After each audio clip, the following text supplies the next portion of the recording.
name's Allie. Hi, and I'm Matt Neeson, your grandpa. I'm very, very proud of you.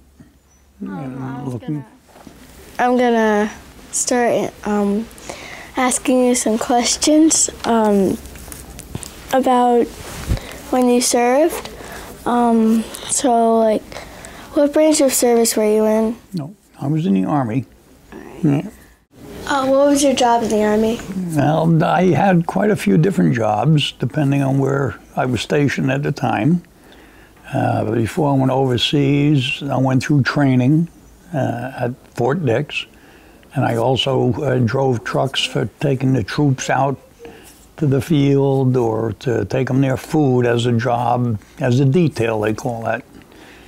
And after that, I went to Germany, and I was in an outfit there that we set up, let's say, companies and assign men to those different companies. And I also went all over Germany inspecting other companies to make sure they were doing it right and that they were following the rules. And my next tour was in Vietnam. And in Vietnam, again, I had a lot of different jobs there. We used to build roads, so I was out on the roads there where we used the big equipment to grade them, and then we would go in actually with bags of cement at times and break them up, and that was yuck.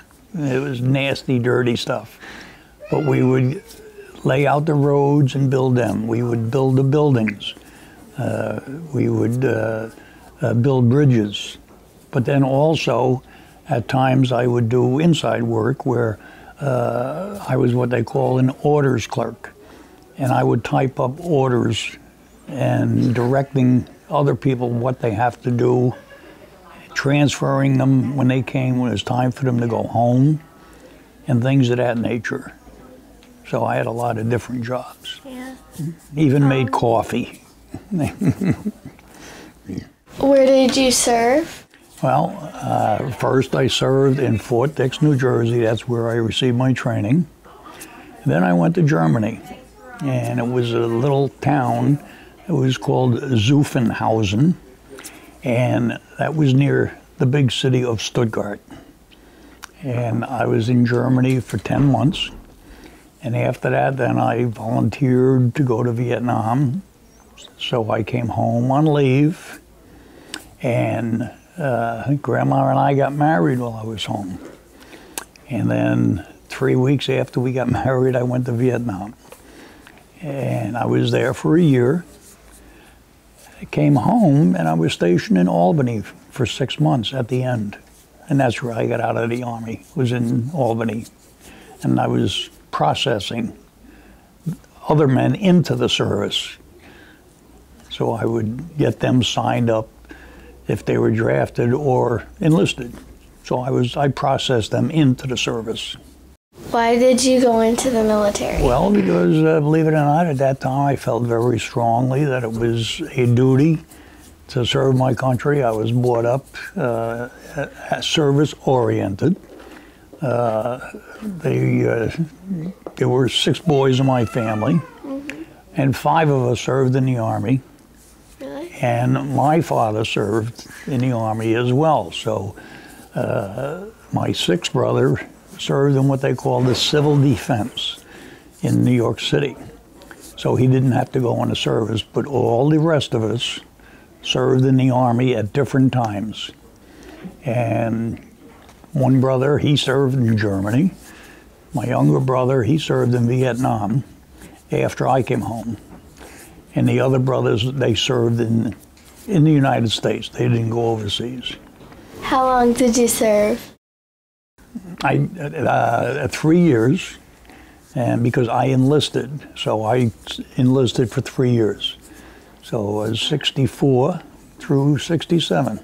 In fact, this month is my anniversary. It'll be 53 years ago that I went in. Really? And 50 years ago that I got out. Was serving in the military positive or negative, or both for you? It had both. There was a lot of pros and a lot of cons, depending on what I was doing. I actually felt honored to be in the military, so that was a positive. I was able to serve the country. I was able to work with a lot of great guys, made very close friends, especially in Vietnam. And so I was quite proud to do that. It was at that time, you could either get drafted, and that's where the United States military would send you a letter telling you, we want you, and they would take you in. And you didn't volunteer, so that was a draftee. I was an enlistee, so I volunteered to go in for 3 years. What was the hardest part of being in the military? Well, again, a number of different things. The hardest part was being away from the family, and for so long. And what do you call it? There was, kind of disheartening to be away from them. Naturally, we kept contact with letters. In Vietnam, I was never able to make a phone call. We just didn't have facilities to do that. In Germany, I was able to make 2 phone calls in the 10 months to Grandma, but that was all. So that was the hardest part, being away from family, missing them. What was military training like? It was, strenuous. They really worked you. There was a lot of different aspects. There was the physical aspect. There was the mental aspect. And a lot of it was fun. When you went to the range, and they taught us to shoot the various weapons, told us how to operate certain equipment. In my case, I really got lucky because I got to be a truck driver as a detail.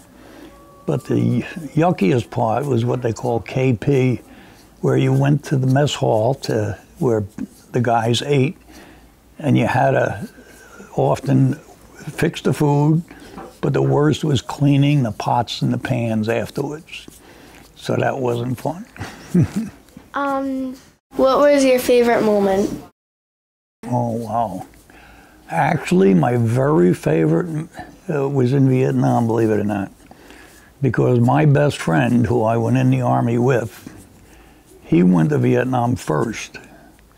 And when I finally went over, we were able to connect and able to get together and visit with each other a couple of times. Oh, that's cool. So that was because we were best friends before we went in the Army. We joined the Army together. And after we went to Fort Dix, we went separate ways. And he ended up in Vietnam first. I got there almost a year later, and we were only a mile apart when we got there. So that was my favorite part.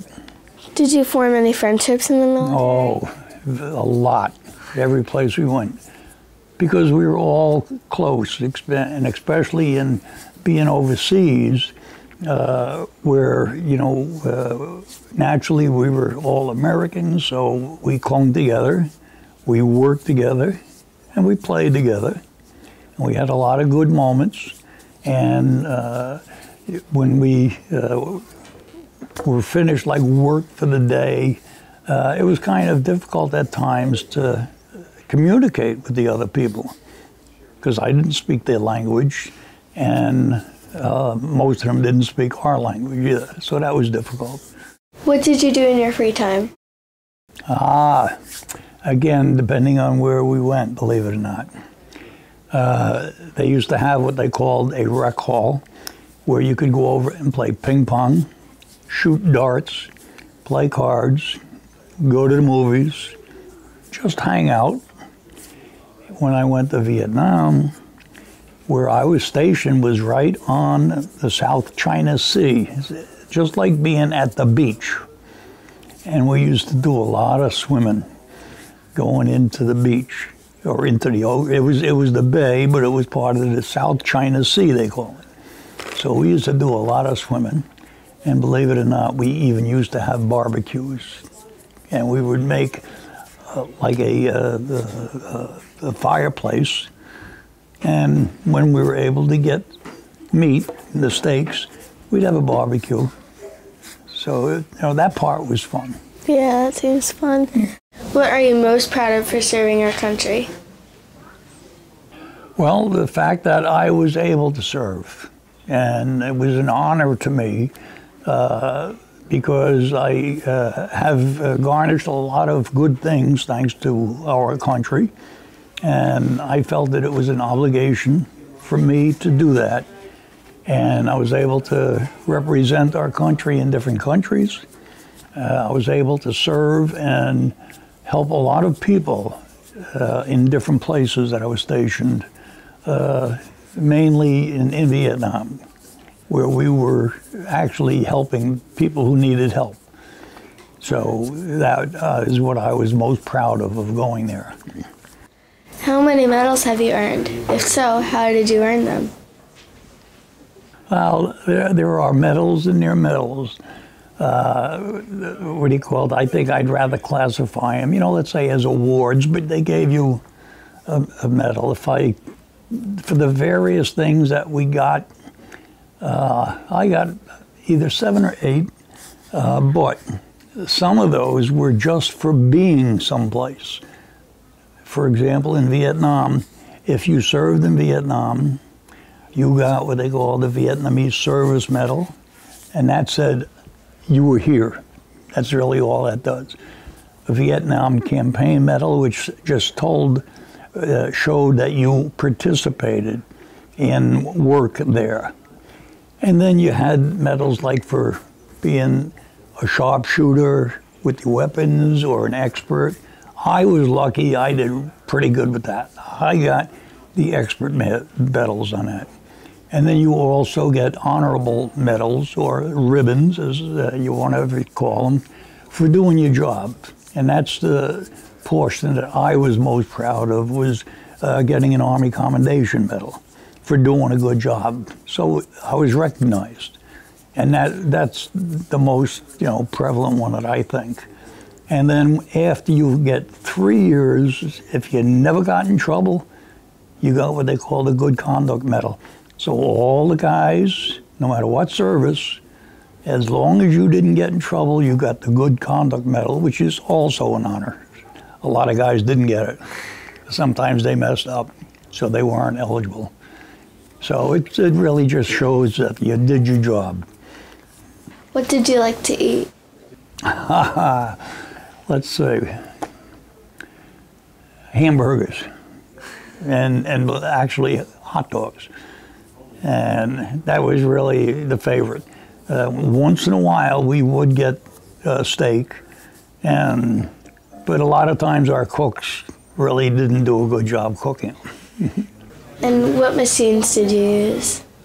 Oh, like I say, when we were paving roads, we utilized pavers, we used bulldozers, we used trucks. When I was performing duties, cutting orders and stuff like that, typewriters, printers, copiers, and of course good old pen and pencil, and paper and pen. So a lot of different kind of things, especially when I was in Vietnam, when we did a lot of different jobs in a construction field. So we did a lot of that. Oh, cool. Well, that was our last question. That was the last question on the interview sheet. Well, I thank you very much for doing what you're doing. You should be very proud of yourself, because I'm proud of you. Thank you. And you should get an honor too. And you've always got my appreciation. And I am very proud of you, believe me, because I see the stuff you do. So. Thank you.